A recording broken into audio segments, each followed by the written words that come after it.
It's the final topic of the CCNA series, and I'd like to say we saved the best for last because it's a cool one. TCP/IP version 6. This marks a pretty monumental day because TCP/IP version 6 has actually been out for a long time, more than a decade. I remember teaching back in 1990, 97, 98 time frame. One of the first areas I taught in was Microsoft, and I was teaching Microsoft Internet Information Server 3. And I remember saying, I believe that the whole Internet will be TCP/IP version 6 by the year 2003, because I pulled the date out of the air because I figured it's got to be by then, right? And well, 2003 came and went, and my prediction went unheard until now, until 2008 time frame, and we're now looking at TCP/IP version 6 as a very viable alternative, and it's starting to move into all Cisco curriculums. So what we're going to talk about as we get into here is understanding the basic concepts in addressing.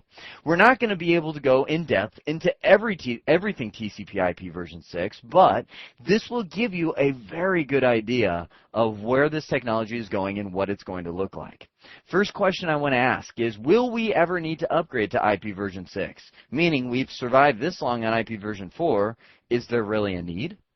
We'll then look at the IP version 6 addressing format and what the new kinds of addressing look like. They're big. We'll then look at the headers and address types because there's many different kinds of IP addresses in IP version 6. And we'll do some in-depth exploration into what these new addresses look like and even basics of how we can start subnetting. Do we really need IP version 6? The answer is yes. But it's more of a hidden thing. Kind of like spam. Email spam. Email spam in recent years has reached all new levels in that there are literally hundreds of thousands of spam emails being sent out every single minute all around the globe. We know there's a problem, but we've got spam filters that are good enough to detect most of the spam and filter it out of our corporate email accounts. So we just kind of are turning a blind eye. But we need to fix the spam problem. We need a solution. It's just as of right now, we kind of have this Band-Aid in place of filtering that people are just like, okay, we'll pretend the spam is not really there. In the same sense, we've got IP addresses on the internet, and we've had TCP/IP version 4 for years that has been running NAT. We have NAT happening to where we can have hundreds of clients share the same public IP address on the internet as they go out. So there's a problem, there's an IP address shortage, but it's so hidden, it's kind of like the spam filter. It's like, well, we'll just pretend that there's not really a shortage because NAT fixes most of that. The U.S., I have, yes, Virginia, there is an IP address shortage. It's kind of like the famous Santa Claus editorial. But the USA, the United States, who invented the Internet, is still sitting pretty in the sense that they have tons of public addresses left. A lot of them just sitting there idle and unused. It's the rest of the world where the problem is. Until very recently, how generous, right? The United States gave Asia and Africa a single Class C IP address range for their entire country. Wow. And it was expected that Asia and Africa would use NAT to have that one Class C IP address kind of last the country. Now, recently, they have gotten more and that the IP addresses are spreading out. But at the same time, there are extreme shortages in countries outside of the United States. So what I will say, I'll add this little bonus piece right here, the other countries are actually far ahead of the United States in implementing IP version 6 because they have a desperate need for it. The United States is kind of like, yeah, we know there's a problem, but it hasn't really affected us so much yet, so we're very slow in migrating.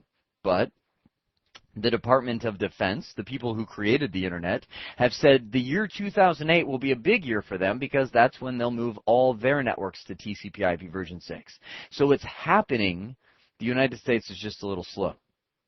So current IP addresses are poorly allocated. Agencies needing Class C back in the day got a whole Class B, and they now have all these addresses that they're just sitting on and not really using, especially college universities. College universities were the first adopters of the Internet. They have tons of IP addresses that, well, I won't say all of them, but many of them have just I'll throw one of them out there. University of Utah. I was actually talking with somebody who worked on the IT staff there. They said they have 4 unused Class B public IP addresses, just because that's what they had. Nothing against the University of Utah. They just applied for that back in the day, and now they have them, and they're just not using them. So estimates on IP version 4 exhaustion is largely debated, meaning some people say by the year 2009 we'll be out. Frankly, I really doubt that, just because we've lasted this long, and I think we should be able to last a little longer. Some estimates go as far as the year 2041 where we'll be out, but hopefully by then we've migrated over anyhow. New network devices are on the rise. NAT is currently seen as a prohibitor of progress rather than a good solution anymore. That NAT is what allows our current internet version to survive, even though we'd have nowhere near the amount of IP addresses that we need. So I guess let me give you a picture of the future, in my humble opinion. I believe that in the future, when IP version 6 is everywhere, every single thing on the face of this planet will have an IP address. The technology to do that has been there for quite a while. We have cars that have IP addresses. We have refrigerators and microwave oven, Maytag makes them, that have IP addresses. So the technician can run diagnostics on the refrigerator remotely without having to send somebody out to figure out what's wrong with it. We have watches that have IP addresses, cell phone that have IP addresses. We have the technology to give pets, animals, dogs, cats, IP addresses. All of the pets that you buy at the pet store nowadays come chipped, is what they'll call it, which is a chip that allows you to scan the pet and see who that pet belongs to. Well, it's not too hard to modify that chip to have IP address to where you could go to dogquest.com and find out where your dog is, using some GPS signaling and stuff. There was a test done in New York City where people were volunteering to have chips the size of a grain of rice implanted in them that is biometrically powered, meaning their body energy powers these chips, and it allows them to be tracked wherever they go. It's part of an experimental program that is supposed to help with kidnappings, meaning children that are kidnapped will be able to be found much quicker because, well, you see where I'm going. If your children are chipped, they will be able to be tracked. Now that's somewhere in the middle of my digression there. We went from facts of cars and microwave ovens to my theories of pets and people, but my point in all of this is the technology is there. And when IP version 6 comes out, you'll have the infrastructure now able to support it. Likewise, in the future features, we're going to see IPsec everywhere, meaning IP version 6, this next version, has IPsec built in.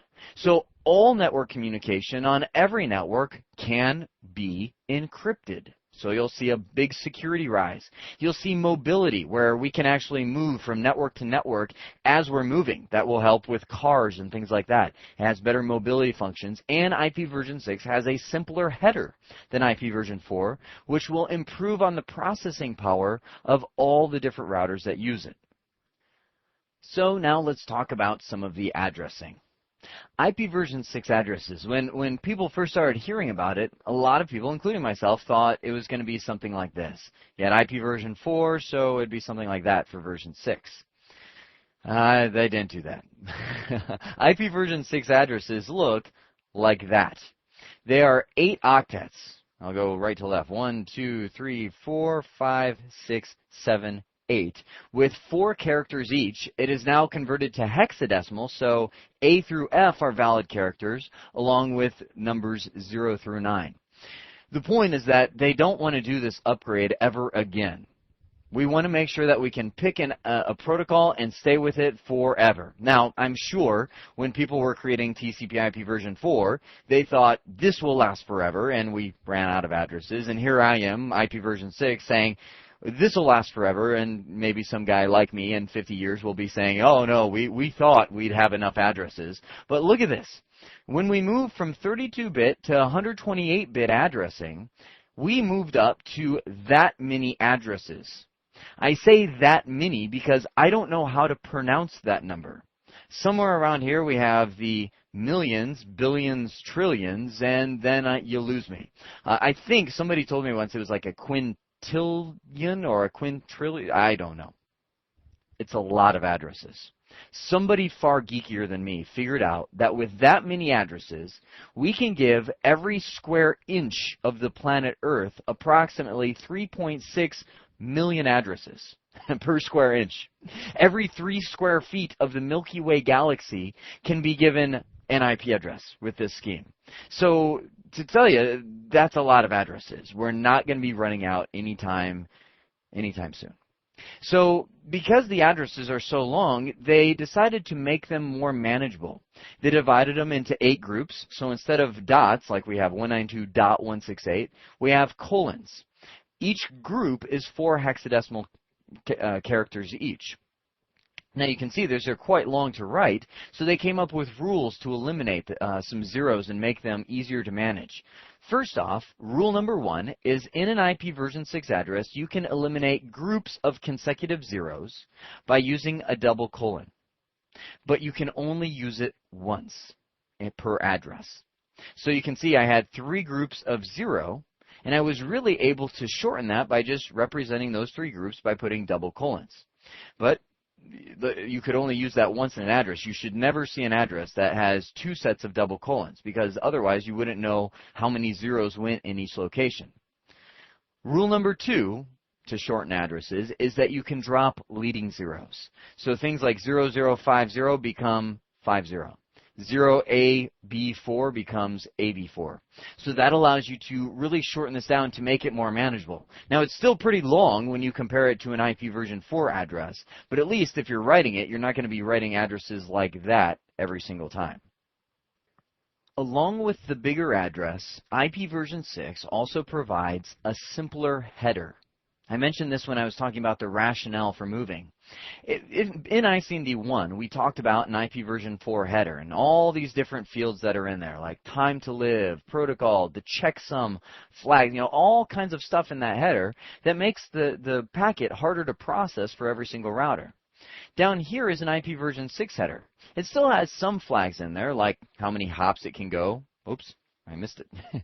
This one right here takes the place of time to live, and the next header field provides a field for expanding headers and so on. And I don't mean to get into all those. The point is that it is much simpler. It's a bigger header, meaning lengthwise it actually adds more data to the packet because our addresses are so big. But at the same time, it's simpler for a router to process because it doesn't have to look at as many fields. Now we'll get into the real meat of the differences between IPv4 and version 6 as we look at how they communicate. First off, in IPv6, there are only 3 types of messages: a unicast, a multicast, and an anycast. Notice that one is missing from the IPv4 day. Which one? Broadcast. It's gone. Good riddance. Broadcasts are now a thing of yesteryear. In IPv6, there is no such thing as a broadcast. It has been replaced by multicast, meaning one-to-many. By using multicast, I can dictate exactly where messages are sent to just a certain group of computer, all the computers. Now, I will tell you that using multicast, you can actually accomplish the same goals as broadcast, and there are some multicast messages that you'll see in IPv6 that are very similar to a broadcast, but the good old broadcast is gone. We now have unicast, which is one-to-one, multicast, one-to-many, or a group of people, and then an anycast, which is one to closest.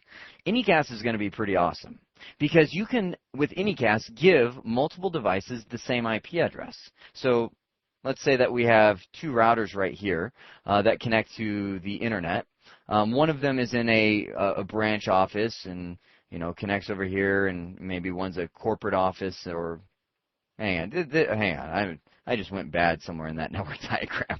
We've got 2 routers, and we'll say they're both connected. They're redundant for each other in a corporate office. And we have a router here that connects to, one group of users, and another connection over here that's another group of users. With an anycast IP address, I could actually give both of these routers the same IP address.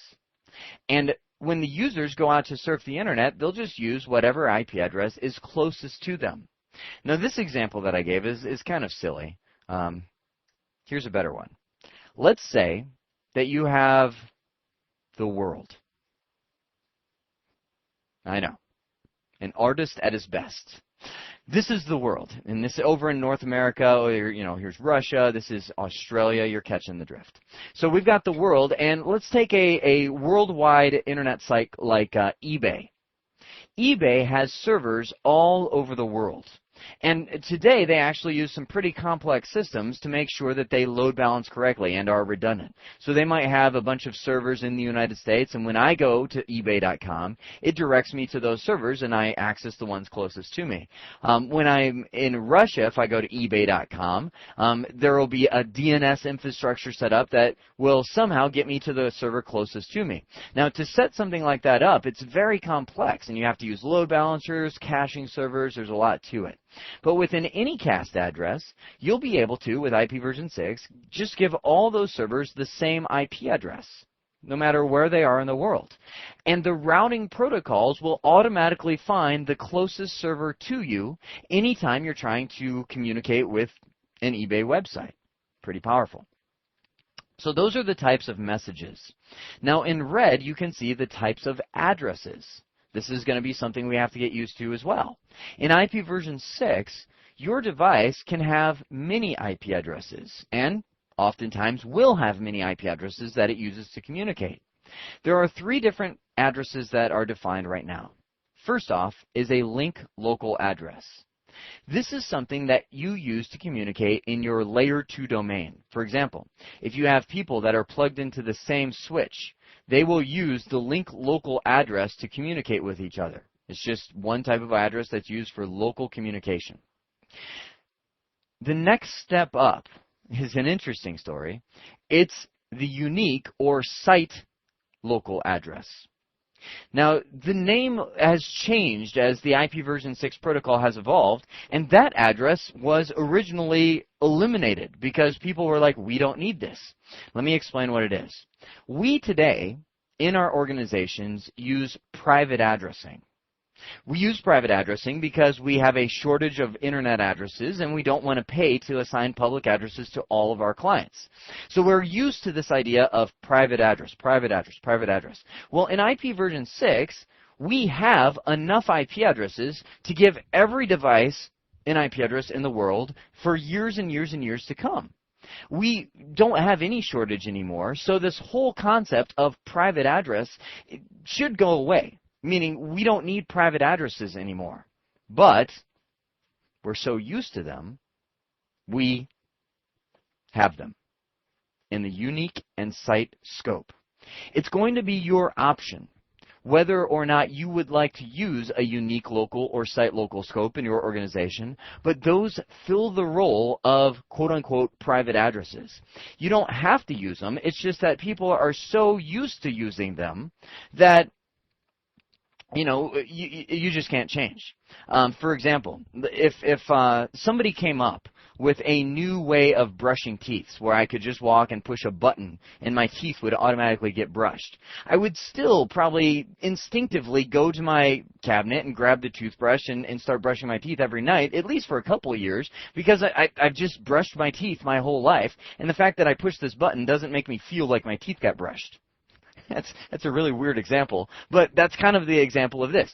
For years and years to come, we'll probably use unique and site local scope addresses in IPv6 because it's just what people are used to. They can't fathom it. It's even difficult for me to fathom a network without private addresses. But I have a feeling in maybe 5 to 10 years after IPv6 is adopted, we'll be talking about this as like, oh yeah, we used to have these things called unique and site local addresses. Those were for the people that were just so stuck in their ways they couldn't handle a global scope. That's probably the way people will talk about it. And they'll be describing people like you and I because we're so used to private addresses. But the global scope, this is the Internet, or what people are now calling the Internet 2. Global scope are public addresses, or addresses that are alive on the Internet.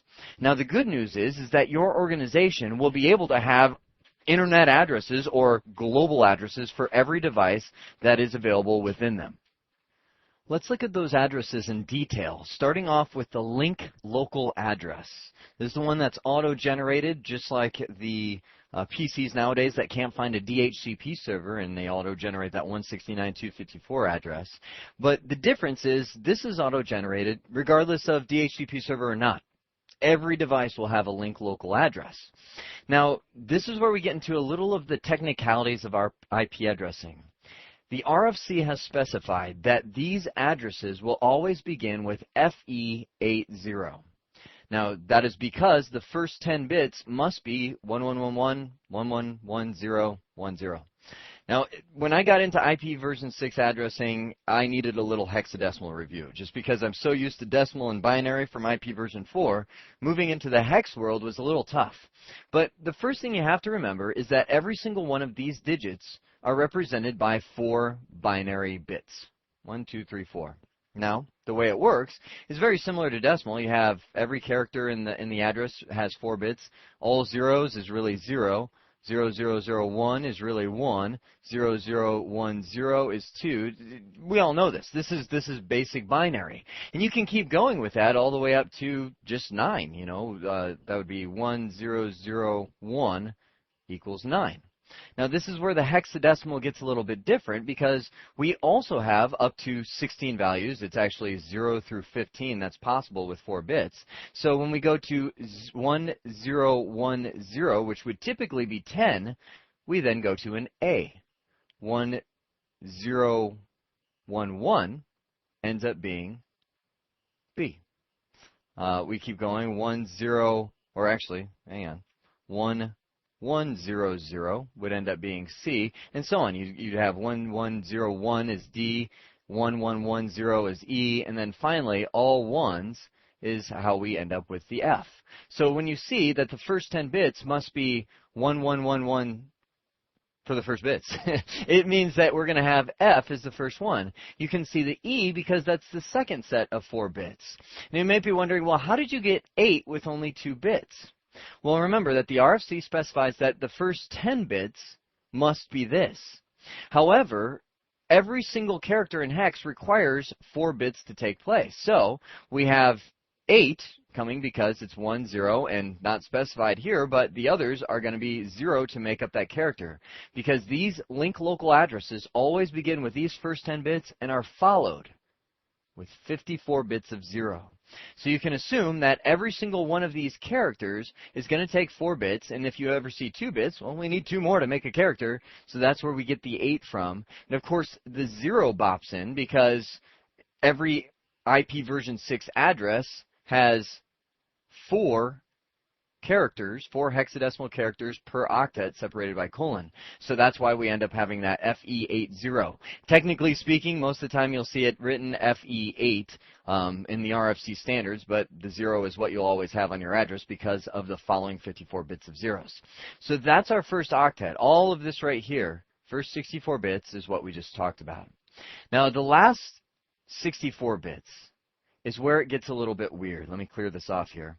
The last 64 bits is the 48-bit MAC address from the host, whatever host this is being generated on, followed by, or I should say, squished between FFFE, or that is squeezed in the middle. It's hard to say that. Because here's the idea. Let's say we've got a host with this MAC address. Well, that's 48 bits, but we need 64 to complete the 128-bit IP address. So what the last 64 bits will be is first 4 of the MAC address, 0019, 0019. Second 2, D1, D1. And then for some reason, the designers and the powers that be decided to squeeze FFFE right in the middle. So in every single link local address, you'll always see the MAC address with this kind of sandwiched between the 2 ends. And then you can see the rest of the MAC address, 2222, DCF3, DCF3. So that will end up comprising the last 64 bits of that IP address that is only used for link local communication. Now, it doesn't have to be used. For instance, if you had other IP addresses that were being used to communicate outside, those would be used, but if you're speaking to somebody on the same link and you realize that you have a source address coming from that link, then you can use your link local address to communicate with them. Now let's move into the second debated IP address type, the unique local or site local addresses. I think I mentioned this backwards before and corrected myself. Unique local is the new name, RFC 4193. Site local is the old name that was in RFC 3513. So we're supposed to be calling these unique local addresses, which I actually like the old name better, site local, because it really describes what they do. They are used within enterprise networks to identify the boundary of their networks. So you can expect that these addresses will be relatable to the private addresses of IP version 4, the 10 range, 192.168, all of that. This is kind of the same thing. Now, as it is specified in the RFC, they will use the following format. You can see that the first 7 bits must be all ones for the first one, that's our F. You can see C as the second one, and then 00, but the RFC specifies that only those 7 bits must be that way.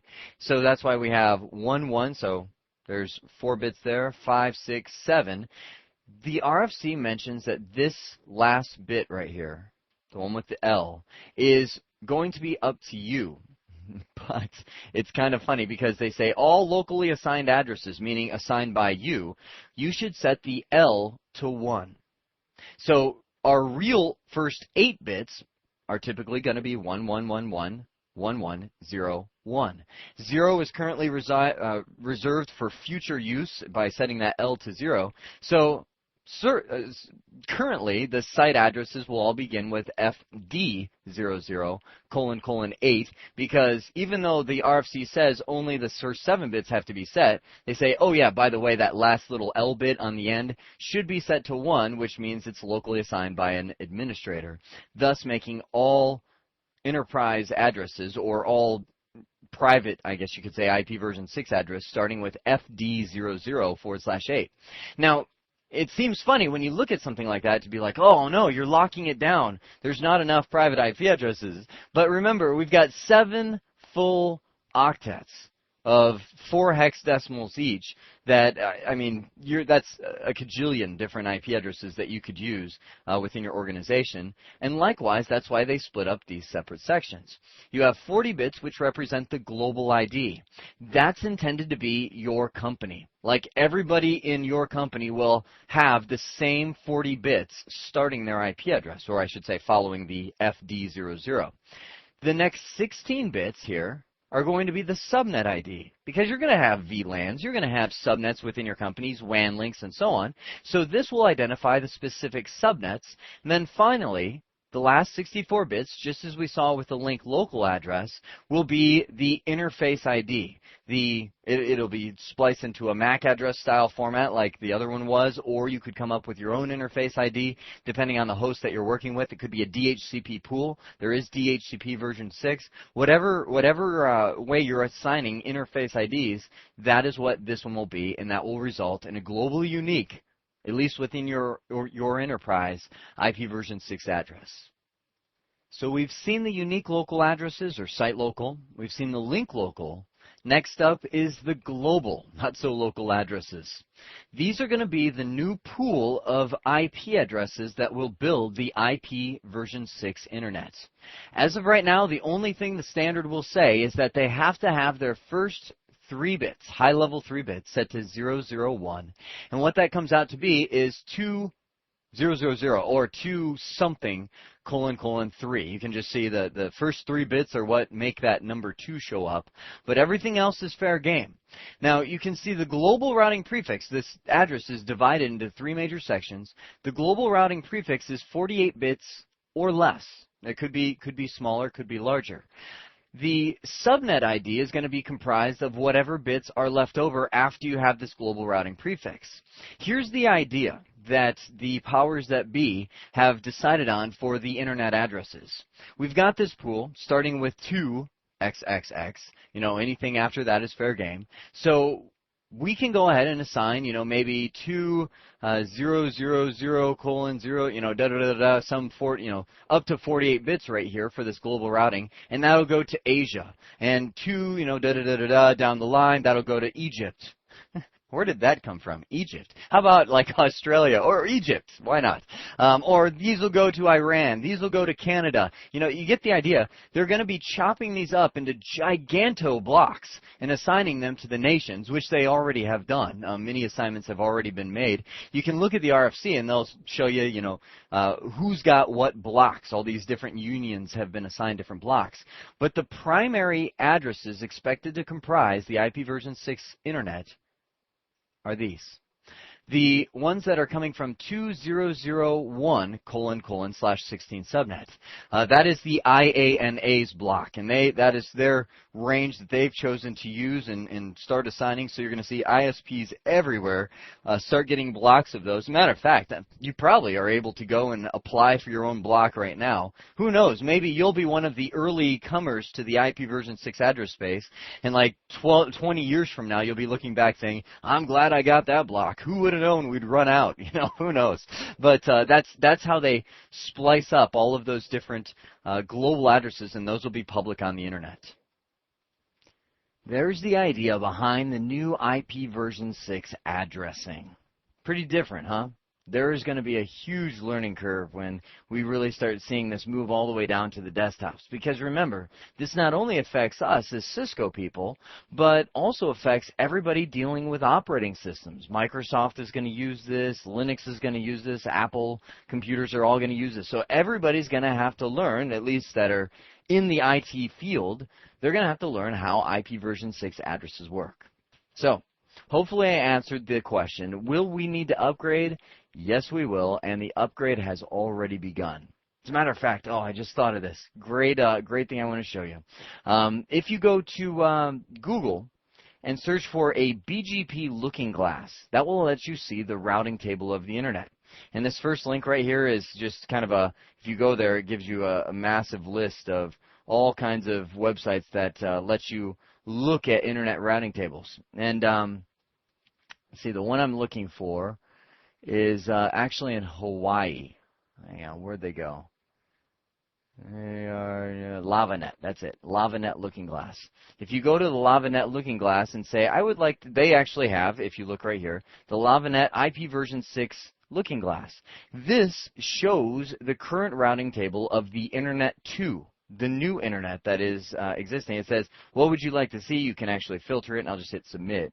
And it will display the whole IP routing table. Oh, wait a second. That's not what I want to see. That's a show version. Give me the prefix list. That's what I want to see. Submit.